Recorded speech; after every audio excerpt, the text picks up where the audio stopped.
अस्सलाम वालेकुम, कैसे हैं आप सब। उम्मीद करती हूँ सब ठीक ठाक और खैरियत से होंगे। अल्लाह ताला आप सबको अपने घरों में हिफ्ज़ व अमान में रखे और तमाम बीमारियों से बचाए रखे, आमीन। हाँ जी, तो आज सादे की किचन में मज़ेदार रेसिपी बन रही है, हेल्दी ब्रेकफास्ट है। तो चलिए शुरू करते हैं आज की रेसिपी को। हाँ जी, 2 ब्रेड स्लाइस लिए मैंने, 1 अंडा, 2 जवे लहसुन के और 3-4 डंडी हरे धनिए की हमें चाहिए। हरे धनिए को धो के आपने अच्छी तरह से काट लेना है, छोटा छोटा बारीक बारीक आपने इसको काट लेना है। हाँ जी, 2 जवे लहसुन के हम लेंगे। लहसुन को भी हमने बारीक बारीक चॉप कर लेना है। लहसुन का आपको पता है इसके बेशुमार फ़ायदे हैं, खून को पतला करता है, ब्लड प्रेशर को कंट्रोल करता है ये। इसको भी हमने बारीक बारीक चॉप कर लेना है, दोनों जवों को।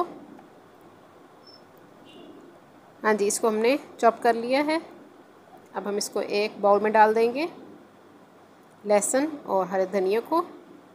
बहुत मज़े का ये नाश्ता बनता है और बहुत जल्दी बन जाता है और टेस्ट भी इसका मज़े का आता है। हाँ जी, 2 टेबलस्पून मैंने मक्खन की इसमें डाल दिया। मेरा घर का बना हुआ मक्खन है, आप घर का या बाज़ार का जो चाहें मक्खन ले सकते हैं। मक्खन सॉफ्ट होना चाहिए।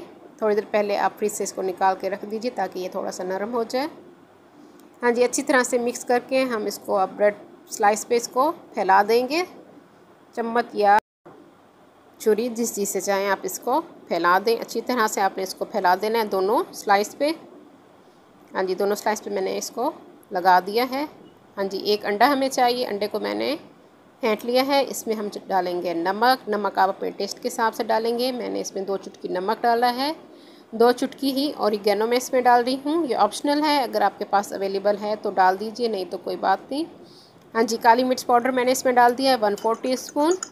अच्छी तरह से हमने इसको मिक्स कर लेना है। हाँ जी, अब ब्रेड स्लाइस पे हमने जो मिक्सर लगाया था मक्खन और गार्लिक वाला, उसको मैं अंडे में डिप कर दूँगी।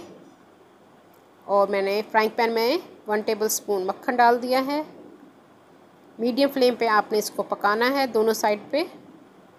तेज़ आंच आपने बिल्कुल नहीं करनी, इसके जल जाने का डर होता है। हरा धनिया बहुत जल्दी जल जाता है, इसलिए आपने फ्लेम का ख्याल रखना है। मीडियम टू स्लो की तरफ आपने इसका फ्लेम रखना है। 2 से 3 मिनट आपने इसको पकाना है ताकि लहसुन का कच्चापन दूर हो जाए। दोनों तरफ से हम इसको पका लेंगे गोल्डन कलर आने तक। और बहुत ही मज़े का ये नाश्ता होता है, सेहत के एतबार से भी बहुत मज़े का है ये, सारी ग़िज़ायत मौजूद है इसमें। हाँ जी, दोनों स्लाइस को हम बना लेंगे। दोनों ब्रेड स्लाइस हमारे तैयार हो चुके हैं। बटर गार्लिक ब्रेड तैयार है हमारी। जो लोग न्यू है मेरे चैनल पे, वो मेरे चैनल को जल्दी से सब्सक्राइब कर लें। अगर वीडियो मेरी पसंद आ रही हो तो अपने फ्रेंड्स एंड फैमिली में ज़रूर शेयर कर दिया कीजिए और साथ बेल आइकन भी प्रेस कीजिए ताकि हर आने वाली न्यू वीडियो का नोटिफिकेशन आप सबको मिल सके। हाँ जी, मैं इसको ट्राई करती हूँ, आप ज़रूर इसको घर में बनाइए और कमेंट्स में मुझे बताइए कि मेरी आज की रेसिपी आप लोगों को किस तरह लगी। मज़ेदार बटर गार्लिक ब्रेड तैयार है, मैं इसको ट्राई करती हूँ, बहुत मज़े की बनी है। अल्लाह हाफिज़।